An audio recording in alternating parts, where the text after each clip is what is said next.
produce these signals, the reception of them is not entirely uniform. That is correct. A study published in PLAS One investigated gender differences in the processing of conspecific alarm chemosignals. They found that while male stress sweat produced a strong emotional response in both male and female detectors, female stress sweat produced a markedly stronger arousal response in female detectors than in male detectors. What is fascinating is that they found no significant gender differences in the activation of the olfactory bulb itself. The primary receptor caught the signal equally well in both genders. The difference occurred downstream in the amygdala, suggesting that the brain processes the meaning or the relevance of the fear signal differently depending on the gender of both the sender and the receiver. It implies a highly tuned, deeply embedded social network that we are completely oblivious to.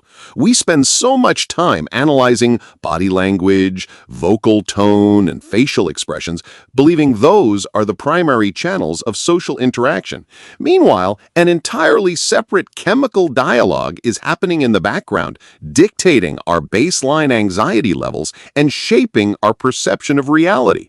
It forces a complete reevaluation of what we mean by intuition or getting a bad vibe from someone. Absolutely. That bad vibe might be a highly accurate neurobiological translation of a chemosignal. When you walk into a room and feel an unexplainable tension, your olfactory system might be picking up residual stress sweat from an argument that happened 20 minutes ago.